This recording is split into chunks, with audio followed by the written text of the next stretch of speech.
안녕하세요. 오늘도 사연 살롱을 찾아주셔서 감사합니다. 혹시 도시락 편지라고 들어보셨나요? 제가 중학교에 다닐 때 출간된 책인데요. 세 자녀의 엄마가 아이들의 도시락에 담아보냈던 편지를 모아 엮은 에세이집이에요. 그 책이 인기로 한동안 엄마들 사이에서 자녀들 도시락에 편지를 써서 넣어주는 게 반짝 유행한 적이 있어요. 저희 엄마도 제 도시락에 편지를 넣어주셨냐고요? 아니요.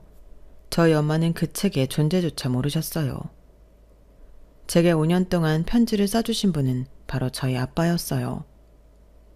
지금은 세상을 떠나고 안 계신 아빠가 그리울 때면 저는 아빠가 도시락에 넣어주셨던 편지를 꺼내 읽곤 해요.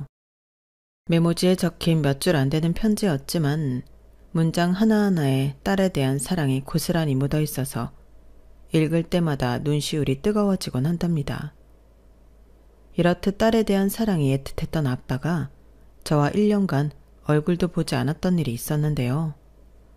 그건 바로 당시 제가 사귀던 남자, 그러니까 지금의 제 남편 때문이었어요. 그때는 남편과의 교제를 반대하는 아빠가 서운하고 밉기만 했는데 이제와 생각해보니 아빠가 사람을 제대로 보셨던 것 같네요. 남자는 남자가 봐야 잘 안다는 말을 살 부대끼며 15년을 산 지금에서야 실감하게 됐으니까요. 저희 아빠가 그렇게 반대했던 결혼을 감행했던 저의 기가 막힌 사연을 지금부터 전해드릴게요. 저희 부모님은 대학생 때 처음 만나셨어요. 학교가 달랐기 때문에 CC는 아니었지만 두 분 학교가 차도 하나를 사이로 있었기 때문에 CC 아닌 CC처럼 생활을 하셨어요. 두 분이 만나게 된 건 아빠 과제 때문이었어요. 건축과다 보니까 미니어처를 만들 일이 종종 있었는데 하필 여러 강의 과제가 밀리는 바람에 시간이 없었나 봐요. 그런 사정을 들은 아빠 친구가 미대에 다니는 자기 여동생한테 부탁을 했고 덕분에 아빠는 도움을 받을 수 있었어요. 그때 아빠를 도우러 나왔던 미대생이 바로 저희 엄마였어요. 그런데 시간이 없어서 과제 도움을 받아야 했던 아빠였지만 저희 엄마를 보자마자 한눈에 반해서 주구장창 엄마 옆에 붙어 있었던가 봐요. 그 바람에 타과목 과제 점수는 날아갔지만 평생 반려가 될 엄마는 사로잡을 수 있었어요. 엄마는 무역업을 하는 집안에서 태어난 덕에 어릴 때부터 해외 여러 나라를 가볼 수 있었어요. 그래서 일찍부터 해외살이에 대한 로망을 갖게 되었나 봐요. 그래서 대학을 졸업하면 프랑스로 유학을 떠날 계획도 세우고 있었다더군요. 하지만 그런 계획은 저희 아빠를 만나면서 산산조각이 나고 말았어요. 두 분이 어찌나 열렬히 사랑을 하셨는지 한시도 떨어져서는 살 수 없을 정도였거든요. 네 아빠가 5대 독자라서 군대에 안 갔으니 망정이지. 안 그랬으면 내가 군부대 앞에 방을 얻어서 살았을지도 몰라. 내가 생각해도 눈에 뭐가 씌인 것처럼 그때 네 아빠밖에 안 보였다니까? 아빠랑 떨어질 수 없었던 엄마는 결국 유학도 포기하고 대학을 졸업하자마자 결혼식을 올리셨어요. 거기에도 약간의 사연이 있는데 외삼촌 말에 따르면 엄마가 졸업도 안 한 상황에 당장 결혼하겠다고 때를 써서 외할머니께서 엄청 가슴을 졸이셨다더라고요. 말도 마라. 네 엄마가 눈만 뜨면 네 아빠랑 결혼시켜달라고 어찌나 조르던지 네 외할머니가 밤잠을 설치실 정도였어. 오죽하면 네 엄마랑 같은 과 동기한테 용돈까지 쥐어주면서 네 엄마 감시를 맡겼겠니?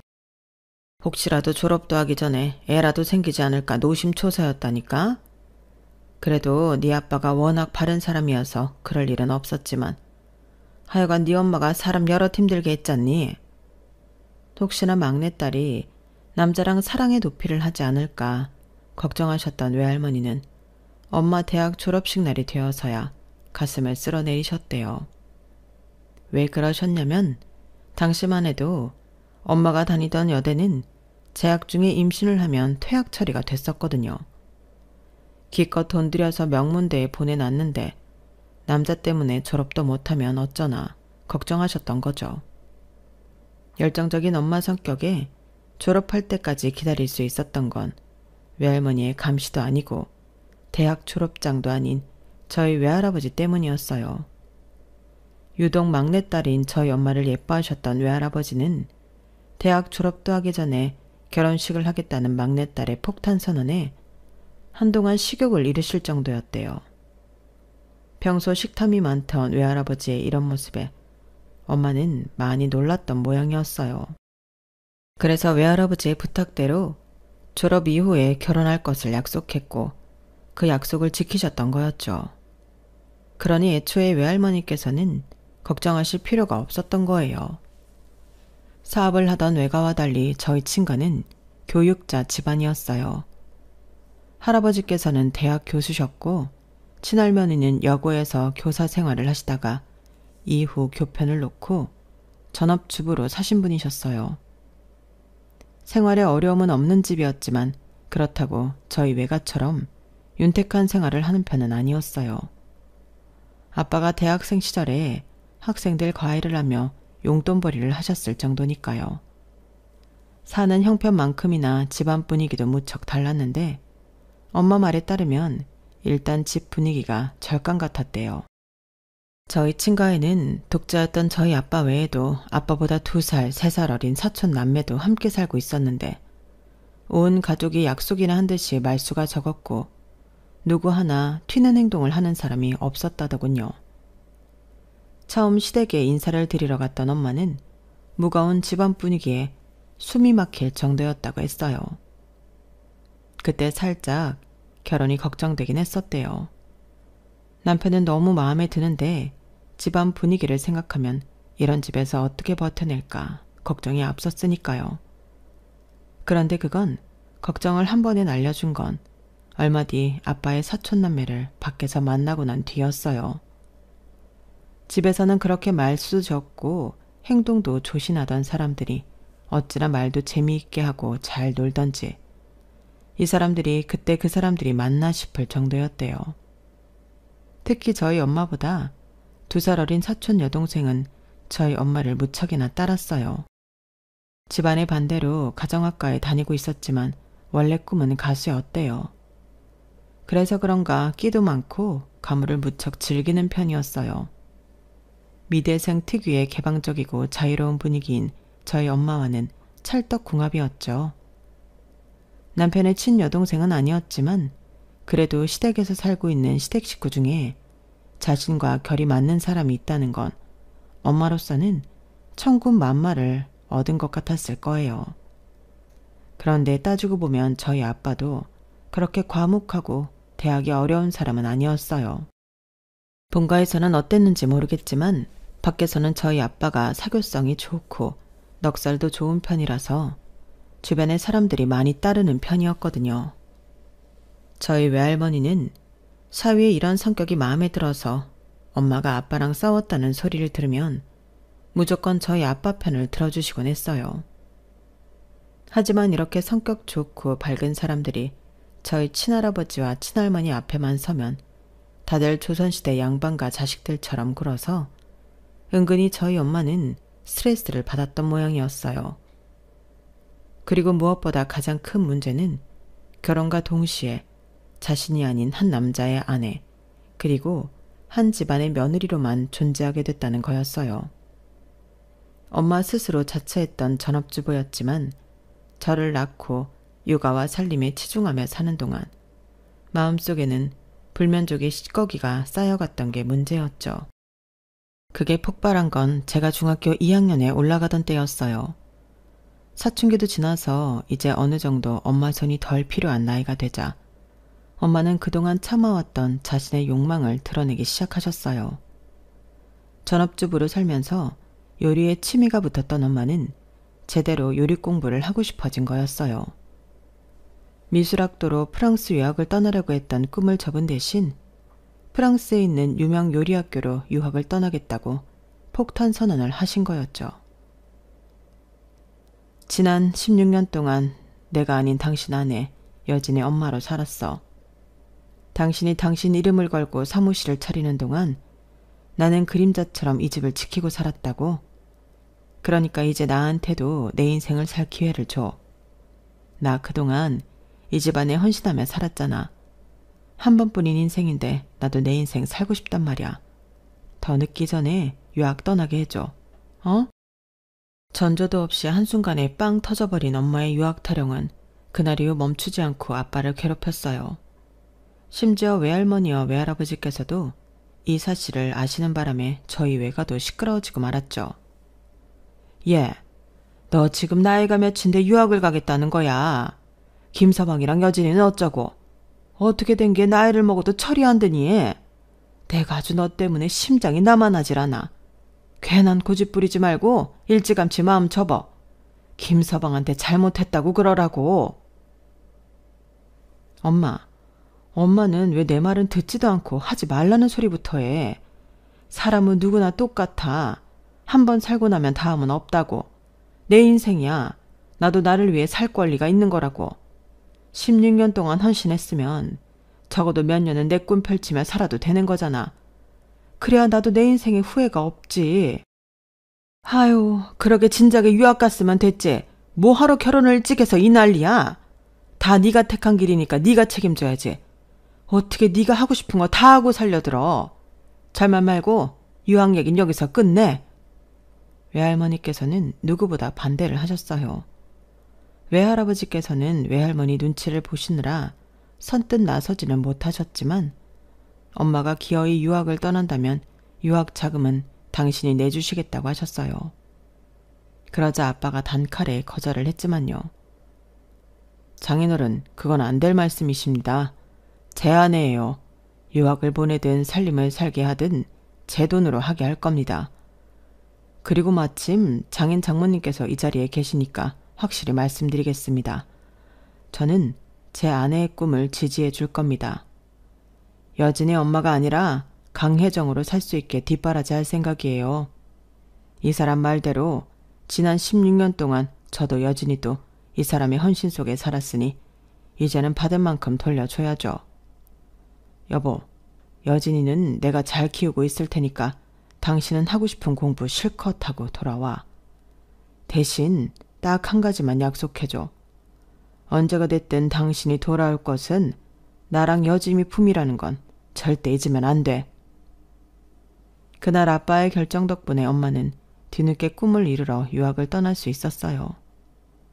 마흔을 코앞에 둔 나이에 떠난 프랑스 유학은 생각보다 녹록지 않았을 테지만 소화기 너머로 들리는 엄마의 목소리는 집에 있을 때보다 훨씬 밝고 힘있게 들렸어요. 자신의 꿈을 쫓아 최선을 다한다는 건 그렇게 행복하고 즐거운 일이라는 걸 엄마를 보며 알 수 있었죠. 당시 아빠는 사촌 동생과 함께 건축사 사무실을 하고 있었는데 느닷없는 엄마의 유학으로 인해 둘째 집안 살림까지 하게 되셨어요. 가장 큰 문제는 아침마다 제 도시락을 싸는 일이었어요.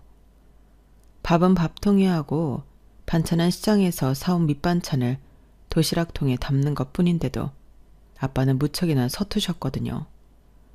그래서 제가 직접 싸가겠다고 했더니 그건 또 안 된다는 거예요.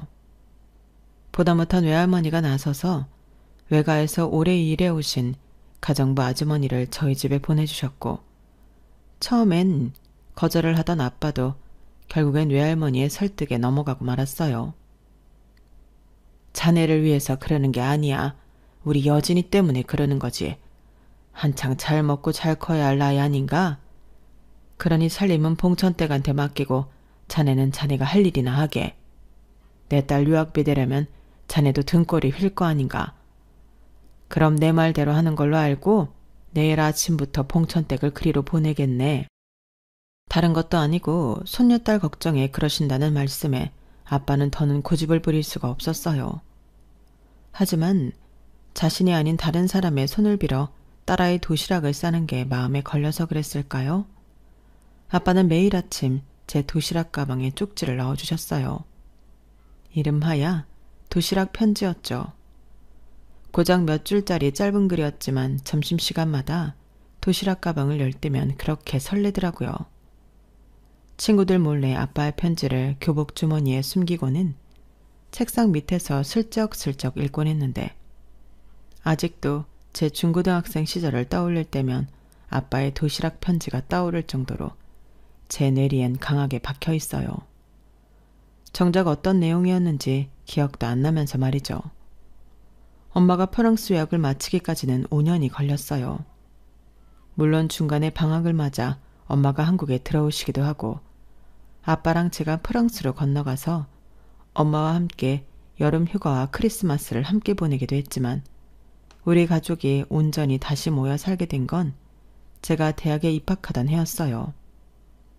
한국에 돌아온 엄마는 요리 연구가로 활동을 하셨는데 거기엔 인맥이 화려했던 외할머니의 도움이 컸어요. 엄마가 프랑스에서 유명 요리학교를 나왔다고는 해도 일단 한국에 연줄이 없었고 이미 40을 훌쩍 넘긴 상태에 이렇다 할 경력이 없었기 때문에 외할머니의 도움이 아니었다면 그렇게 빨리 자리를 잡지는 못했을 거예요. 집에 돌아온 엄마는 그동안의 가정을 비웠던 미안함 때문이었는지 아빠와 저를 위해 밤마다 만찬을 준비하셨어요. 마치 그동안 배우고 익힌 실력을 우리 부녀에게 쏟아붓기로 작정한 사람처럼 말이죠. 매일 밤 엄마가 차려준 근사한 저녁 식탁 앞에서 아빠는 감탄사를 연발하셨어요. 세상에 나보다 복받은 사람이 있으면 나와보라 그래. 매일같이 아내한테 근사한 저녁상을 받는 남자가 얼마나 되겠어? 당신 덕분에 내가 왕이라도 된 기분이라니까. 엄마가 유학을 떠나기 전에도 아빠는 엄마한테 있어 로맨티스트였지만 엄마가 돌아온 이후로는 전보다 더 심해진 것 같았어요. 마치 이제 막 연애를 시작한 연인처럼 근사한 음식을 앞에 두고 어찌나 꽁냥꽁냥을 하시던지 지켜보는 저는 곤혹스럽기 짝이 없었다니까요. 아무리 바빠도 저녁은 늘 집에서 드시는 아빠와 그런 남편을 위해 피곤함도 있고 최선을 다해 요리하는 엄마는 제가 본 최고의 부부상이었어요. 그래서 내심 결혼에 대해 로망을 키우게 됐는지도 모르겠네요. 엄마를 닮아 미술에 소질이 있었던 저는 시각 디자인과에 진학을 했는데 그 덕에 방학 때마다 아빠 사무실에서 아르바이트를 할 수 있었어요. 말이 아르바이트지 솔직히 말하면 노는 기분으로 출근을 했다고 보는 게 맞을 거예요. 어릴 때부터 아빠의 건축 사무실 문턱이 닳도록 드나들었기 때문에 일터에 나간다는 생각보다는 익숙한 놀이터에 간다는 기분이었거든요. 그래서 아빠와 함께 사무소를 꾸려나가시던 당숙한테 혼나기도 많이 혼났지만요.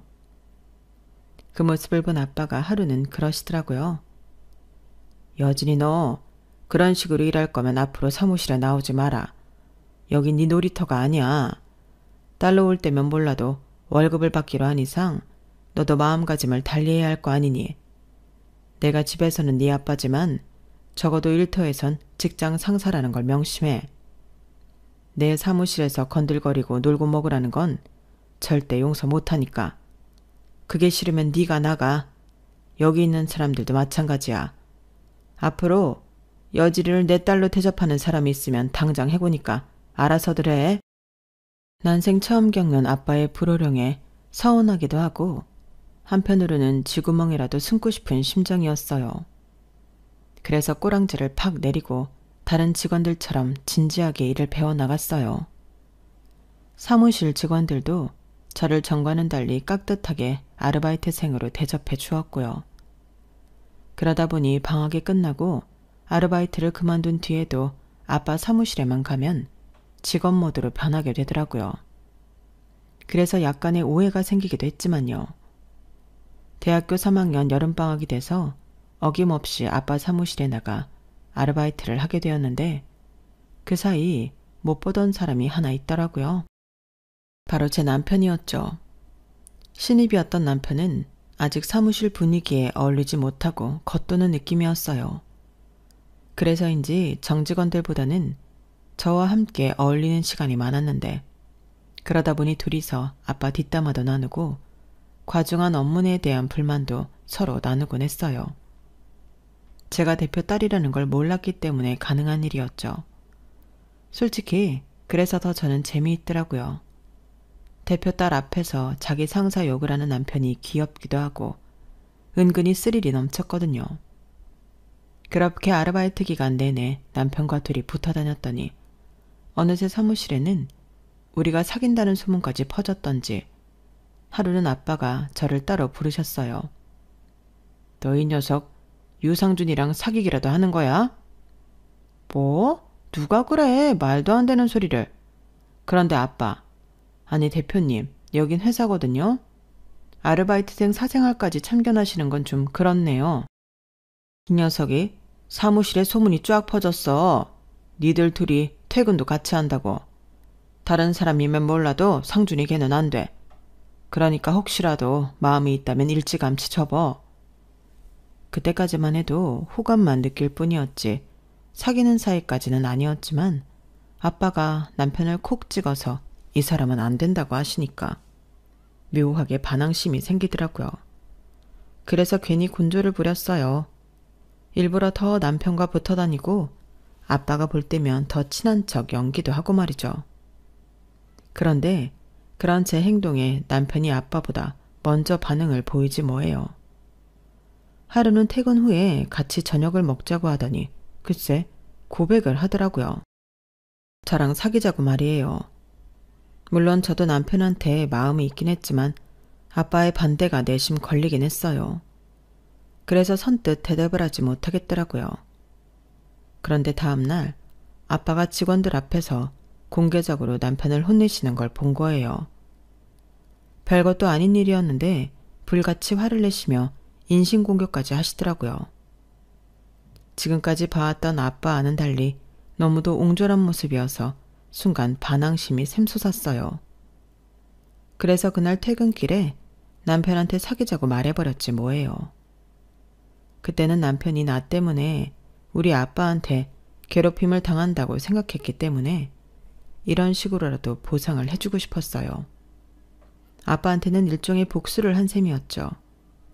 그러면서도 겁이 나긴 해서 우리가 사귀는 건 회사에 비밀로 하자는 단서까지 달았지만요. 그런데 이 인간이 제 앞에서는 알겠다고 해놓고는 사무실 사람들한테 소문을 내버린 거예요. 우리가 사귄다는 말을 들은 사람들은 다들 표정이 굳어버렸어요. 딱 봐도 저희 아빠가 제 남편을 싫어하는 게 눈에 보이는데 하필 그 딸내미가 그 사람이랑 사귄다고 하니 후폭풍이 뻔히 보였을 테니까요. 아니나 다를까 소문을 전해 들은 아빠는 저를 대표실로 부르셨고 엄청 화를 내셨어요. 여진이 너 아빠가 한 말 기억 안 나? 상준이 저 자식은 절대 안 된다고 그렇게 말했는데 어떻게 네가 이럴 수 있어? 너 지금 아빠한테 반항이라도 하겠다는 거야? 아빠야말로 왜 이래? 내가 누굴 만나든 말든 왜 아빠가 이렇게 간섭을 하느냐고. 아빠가 내 인생 대신 살아줄 것도 아니잖아. 그리고 우리가 못할 짓이라도 했어? 서로한테 호감이 있는 젊은 남녀가 교제를 하겠다는데 그게 뭐가 문제야? 아빠는 왜 이렇게 과민 반응을 보이냐고. 아빠가 이러면 이럴수록 나도 엇나갈 수밖에 없어. 이 녀석아, 아빠니까 그러지. 아빠 눈에는 저 녀석이 어떤 인간인지 훤히 보이는데 어떻게 내 딸이랑 만나는 걸 허락하냐고. 긴 말 필요 없어. 너 당장 일 그만둬. 내일부터 출근하지 말라고. 결국 저는 아르바이트를 그만두게 되었고 그 일로 아빠와는 한동안 눈도 마주치지 않았어요. 엄마는 이런 부녀 사이에서 어떻게든 화해를 시키려고 노력하셨지만 효과는 없었어요. 이상한 건 아빠가 그렇게 제 남편을 미워하면서도 직장에선 잘하지 않았다는 거였어요. 나중에 그 이유를 알고는 우리 아빠답다고 생각했지만요.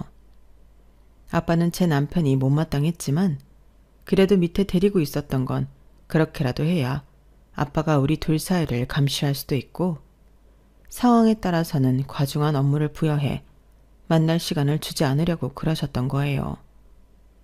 그것도 모르고 저는 나 때문에 남편이 회사에서 잘리면 어쩌나 전전긍긍 했다니까요.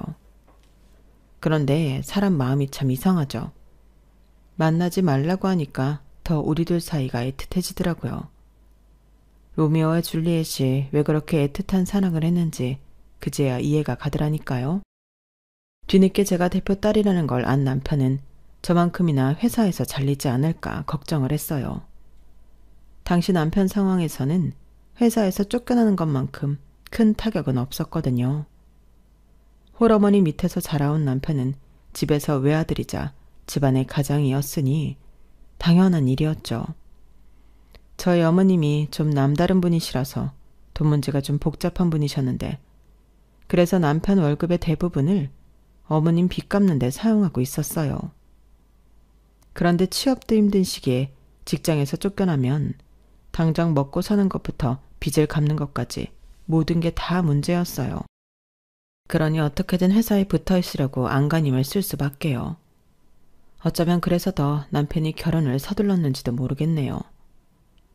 제가 이듬해 제 취직이 결정되자마자 남편은 기다렸다는 듯이 창혼을 했고 우리는 번갯불에 콩 구워 먹듯 결혼식을 올려버렸어요. 당연히 저희 아빠는 맹렬히 반대를 하셨지만 제 고집도 아빠만큼 센 편이어서 결국 결혼을 강행하게 되었어요. 결혼식 전날까지도 아빠는 결혼식에 참석하지 않겠다고 완강히 맞서셨고 저는 저대로 아빠 없이라도 결혼식을 하겠다고 강하게 나갔어요. 이번에도 엄마가 중간에서 아빠를 설득하셨는데 덕분에 아빠를 혼주석에 앉히는 것까지는 성공할 수 있었어요.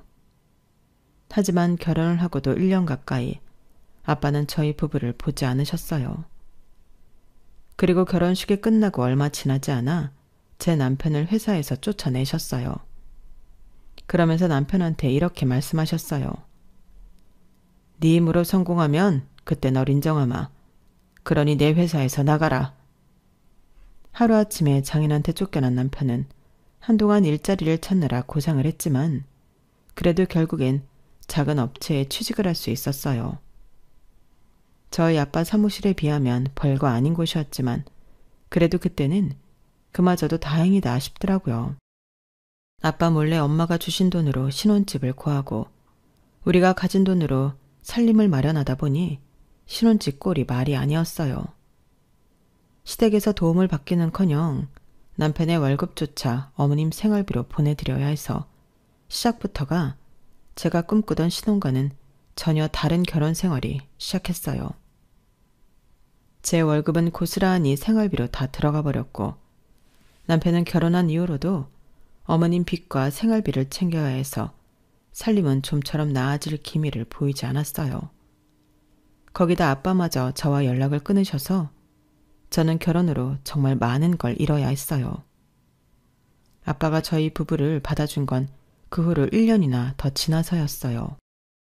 제 임신 소식을 전해 들으시고는 그제야 받아주셨거든요. 그래서였을까요?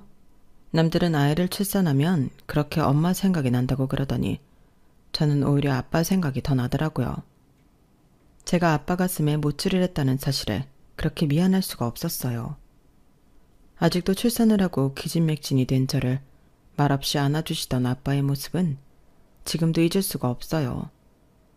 아빠도 아빠대로 제게 미안한 점이 많으셨는지 제 딸이 태어난 이후로는 전보다 많이 유해지셨어요. 저한테 못해준 걸 제 딸한테 대신해 주시는 것처럼 엄청난 소녀 바보가 되셨죠. 사위 혼자 힘으로 자립하기를 바랐던 아빠의 바람과는 달리 남편은 저희 아빠가 세상을 떠나실 때까지도 온전히 가장의 몫을 해내지 못했어요. 매달 제 벌이로 근근히 가게를 꾸려나갔으니까요. 그렇게 7년 가까운 시간이 흐른 뒤에야 남편은 어머님 빚을 다 갚을 수 있었고 그때서야 온전한 월급을 집에 가져올 수 있었어요. 물론 여전히 어머님 생활비는 책임져야 했지만요. 우리 애가 초등학교에 들어가던 해 저희 집에는 엄청난 사건이 일어났어요. 아빠가 갑자기 세상을 떠나신 거였죠. 평소 지병이 있으셨던 것도 아니고 너무도 건강하셨던 분이 심근경색으로 갑자기 세상을 떠나신 거라서 충격은 더했어요. 엄마는 아빠의 죽음을 받아들이기 힘들었는지 하시던 일도 그만두시고 자리에 누우셨고 자리를 털고 일어나신 후에는 살던 집을 버리고 아파트로 이사를 하셨어요. 아빠의 손때가 묻어있는 그 집에서 혼자 살아갈 용기가 나지 않으셨던 거예요. 그렇다고 아빠가 손수 설계하고 시공까지 한 집을 팔 자신도 없으셨는지 집을 그대로 방치해 두셨어요. 그렇게 2년이 조금 지난 어느 날 엄마한테 김치를 얻어오려고 모처럼 친정을 찾았더니 글쎄 집안 꼴이 말이 아니지 뭐예요. 냉장고 속에는 먹다 남은 배달 음식이 즐비했고 주방 팬트리에는 레토르트 식품과 통조림만 가득했어요. 다른 사람도 아니고 우리 엄마가 이렇게 살고 있다는 게 믿기지 않더라고요. 세상에 이게 다 뭐야? 엄마, 그동안 이런 것만 먹고 살았던 거야? 도대체 왜 이래 엄마답지 않게. 엄마가 이러고 사는 거 저 위에서 아빠가 내려다보면 얼마나 가슴이 찢어지겠어? 다른 건 몰라도 먹는 건 제대로 된 걸 만들어 먹고 살아야지. 어떻게 요리 전문가가 이 꼴로 사느냐고. 그러자 엄마는 눈물이 그렁한 눈으로 그러시는 거예요. 그깟 요리는 해서 뭐래. 맛있게 먹어줄 사람도 없는데 내가 누굴 위해서 요리를 하겠냐고. 네 아빠가 살아있을 땐 내가 네 아빠한테 맛있는 걸 만들어 먹이는 줄 알았어. 그런데 네 아빠 가고 나니까 그게 아니었다는 걸 알겠더라. 잘 먹어주는 네 아빠가 있었기 때문에 내가 요리를 할 수 있었다는 걸 말이야. 이제 내 음식을 맛있게 먹어줄 남편도 없는데 내가 무슨 낙으로 요리를 하겠니? 다 부질없는 짓이야. 그렇게 무너져 내린 엄마는 처음 보는 거라서 저도 어떻게 해야 할지 모르겠더라고요. 엄마만큼이나 저도 아빠가 그리웠던 탓에 눈물만 흐를 뿐이었죠. 그날 저는 부모님 댁 서재에서 몇 년이 지나도록 풀어놓지 못한 박스를 찾아냈어요. 그 안에는 아빠 물건들이 가득했는데 그래서 엄마는 짐을 풀지 못했던 것 같았어요. 아빠 손때가 묻은 물건들을 보면 주체할 수 없이 힘들어질 것 같아 그랬나 봐요. 저는 그 짐 속에서 아빠가 오래전에 설계했던 우리 집 설계 도면을 찾을 수 있었어요. 초안부터 수정안까지 차례로 들어있었는데 그 중에 조금 변형된 도면도 보였어요. 아마도 아빠는 오래전부터 저희 식구와 합가해서 사실 생각을 하셨던 모양이었어요. 설계도에는 부모와 자식 세대가 각자 독립성을 유지한 채 어우러져 살 수 있는 집의 도면이 그려져 있었거든요. 거기에는 제 딸 이름이 적힌 아이 방도 있더라고요. 그걸 보니까 걷잡을 수 없이 감정이 격해져서 주저앉아 한참을 울었어요. 그날 아빠의 설계 도면을 들고 집으로 돌아온 저는 오랜만에 아빠가 아침마다 제 도시락에 넣어주셨던 도시락 편지를 꺼내보았어요. 그때는 그저 평범하게만 받아들였던 아빠의 문장 하나하나가 가슴에 또렷이 박히는 기분이 들더라고요. 딸에 대한 아빠의 사랑이 글자마다 새겨진 도시락 편지를 그제야 온전히 읽어내는 기분이었어요. 왜 진작 몰랐을까? 아빠의 마음을 조금만 더 일찍 알았더라면 아빠의 가슴에 못질하는 불효는 저지르지 않았을 텐데 하나같이 제가 잘못한 것들만 떠올라서 눈물이 멈추지 않았어요. 그리고 다음날 지난밤 제가 들고 온 아빠의 설계 도면을 본 남편이 제게 그러더라고요. 여보, 우리 장모님 모시고 자기 부모님 댁에 들어가 살까? 장모님 말이야, 아직 이 집 안 팔고 가지고 계시지. 아버님 도면대로 리모델링해서 우리가 장모님 모시고 들어가 살자. 장인어른도 아마 그러길 바라실 거야. 여보, 정말 우리 엄마 모시고 살아줄 수 있어? 어머님이 뭐라고 하시면 어떡해? 우리 엄마도 이해하실 거야. 근데 당신도 알다시피 나한테 그럴 만한 돈이 없잖아. 아무래도 리모델링 비용은 장모님이 내주셔야 할 것 같은데 말이야. 지금 돈이 문제야? 내가 당장 엄마한테 얘기해 볼게. 엄마도 아빠 없이 혼자 그 집 지키고 살기 힘들어서 나오신 거지. 그 집이 싫어서 나오신 건 아니니까. 우리가 같이 들어가 살겠다고 하면 분명히 좋아하실 거야. 여보, 정말 고마워. 그때까지만 해도 저는 남편의 속내를 몰랐기 때문에 장모를 위해 처가살이를 자처하는 남편한테 고마운 마음뿐이었어요. 예상대로 엄마는 저희가 함께 부모님 댁에 들어가 살겠다고 하자 무척 반기셨어요. 리모델링 비용은 걱정하지 말라시며 벌써부터 들뜬 표정이더라고요. 리모델링 공사는 아빠의 건축사무소를 맡아 하고 계시는 당숙한테 부탁드리려고 했는데 남편이 자기가 직접 해보겠다고 그러더라고요. 그래서 남편이 직접 업체를 고용해 공사를 했고 약속대로 비용은 엄마가 내주셨어요. 그렇게 공사가 끝나고 내부 인테리어만 남은 시점이었어요. 제가 가구도 구비해야 해서 공간을 직접 확인할 겸 엄마를 모시고 우리 집으로 갔어요. 남편은 마무리 정리를 하느라 미리 가 있었고요. 그렇게 대문을 막 들어섰는데 뭔가 조금 이상하더라고요. 한눈에 봐도 아빠가 설계한 도면과 많이 달랐거든요. 아빠는 분명히 엄마가 작업을 할 수 있는 별도의 주방을 크게 만들어 놓으셨는데 실제 공사가 된 곳에는 용도를 알 수 없는 큰 방이 덩그러니 놓여 있었어요. 수도시설이 안 되어 있는 걸로 봐서는 분명히 주방은 아니더라고요. 그래서 왜 설계도랑 다르냐고 이 방은 무슨 용도냐고 물었더니 아, 거긴 내 사무실이야. 이참에 독립을 해보려고. 안채랑은 분리가 돼 있어서 클라이언트가 찾아와도 안쪽은 전혀 볼 수 없으니까 걱정 안 해도 돼. 그게 무슨 소리야. 여긴 엄마 작업실이 들어가야 할 자리인데. 당신도 참. 장모님 이제 요리 안 하시잖아. 다시 하신다고 해도 일선에서 물러나신 지도 좀 됐는데 요리 교실 찾는 수강생이 얼마나 있겠어? 괜히 그 큰 공간을 비워두면 뭐해. 그러느니 차라리 내 건축 사무실로 쓰는 게 낫지. 남편은 너무도 뻔뻔하게 엄마 공간을 대신 차지하겠다고 그러는 거예요. 그 모습에 어찌나 화가 나던지 몰라요. 그러자 엄마가 그러시더군요. 그래, 김서방 말이 맞아. 나야 언제 요리교실을 다시 열지 모르는데 괜히 공간 낭비할 거 뭐 있니? 괜히 비워두면 그게 더 이상하지. 잘했네, 김서방. 엄마의 양보로 일단은 넘어가기로 했지만 못내 남편한테 서운하더라고요. 처가살이를 하겠다는 게 이런 꿍꿍이가 있어서 그랬구나 싶었거든요. 그런데 알고 보니 이게 끝이 아니었어요. 안채로 들어갔는데 글쎄 우리 엄마가 쓰실 안방에 시어머니가 떡하니 와 계시지 뭐예요. 어머님, 여긴 어쩐 일이세요? 어쩐 일이긴? 앞으로 내가 살 집인데 내가 안 와보면 누가 오냐? 아유, 우리 아들이 솜씨가 좋긴 좋네. 이렇게 엄마 마음에 쏙 드는 방을 만들어주고. 여기 창밖으로 잔디 깔린 정원이 한눈에 보이는구나.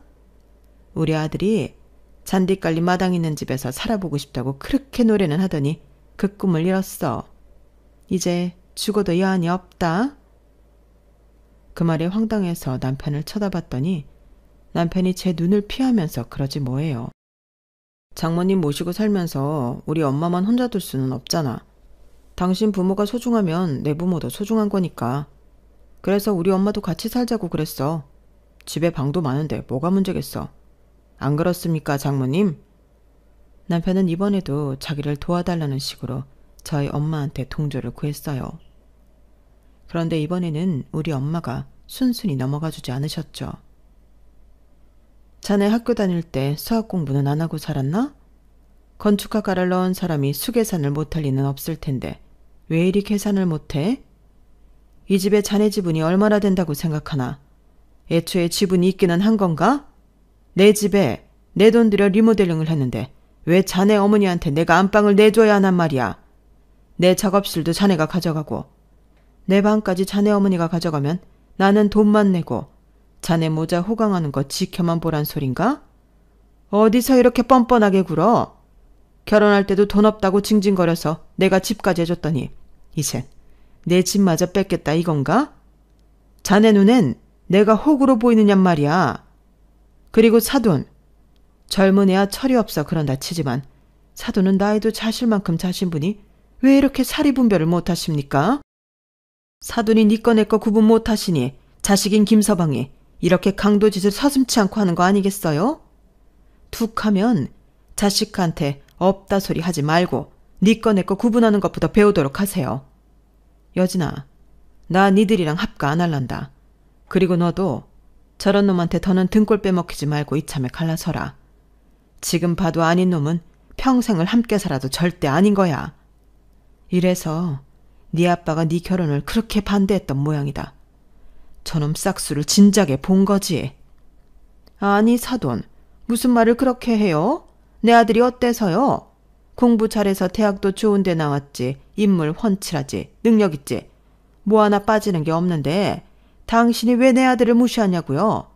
꼴랑 돈 좀 있다고 위세 떨고 싶은 모양인데 그래 봤자 아들 자식 하나 없는 주제에 뭘 잘났다고? 이 집만 해도 우리 아들이나 되니까 이렇게 멋지게 설계한 거라고요. 알기는 하고 까불어야지. 시어머니는 오히려 큰 소리를 치셨어요. 그러자 저희 엄마가 헛웃음을 치며 그러셨죠.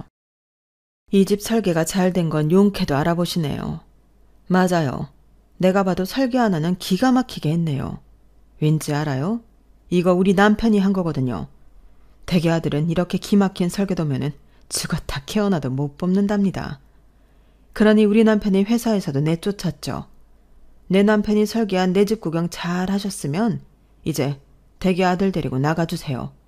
경찰 부르기 전에 당장 나가라고요. 그렇게 남편과 시어머니는 저희 집에서 쫓겨났고 얼마 뒤 저는 남편과 합의 이혼을 했어요. 끝내는 마당에도 어찌나 구질구질하게 재산 분할을 하든지 생각 같아선 먹고 떨어지라고 다 죽어나오고 싶었지만 남편이 원하는 게 그런 건 것 같아서 10원짜리 하나까지 제대로 계산해서 끝을 냈어요. 사실 남편이 가져갈 건 거의 없었지만요. 그리고 저희 부모님 댁은 당숙한테 부탁해서 아빠가 설계하셨던 원안대로 재공사를 했어요. 엄마의 주방도 다시 살리고 안방도 엄마의 취향대로 복구를 했어요. 그리고 저랑 제 딸도 그 집에 들어가 함께 살고 있답니다. 조만간 엄마의 요리교실도 다시 문을 열 계획이라서 엄마는 요즘 한창 분주하게 지내신답니다. 비록 여자 셋이서 사는 집이지만 아빠가 설계한 집이라서 그런지 왠지 아빠가 우리 세 모녀를 보다듬어 주고 계신 기분이 들더라고요. 앞으로 이 집에서 즐거운 순간들을 만들어 나갈 생각을 하니 벌써부터 기대가 되네요. 비가 오는 날도 있고 화창한 날도 있고 눈발이 날리는 날도 있겠지만 그래도 꿋꿋하게 엄마와 딸이 버팀목이 되어볼 생각이에요. 여러분도 많이 응원해주세요. 지금까지 제 사연을 들어주셔서 감사합니다. 오늘도 내일도 하루하루 다 행복하세요. 여러분, 사연 댓글에 응원과 현명한 조언 부탁드려요. 좋아요와 구독은 저에게 큰 힘이 됩니다. 오늘도 좋은 일 가득하세요.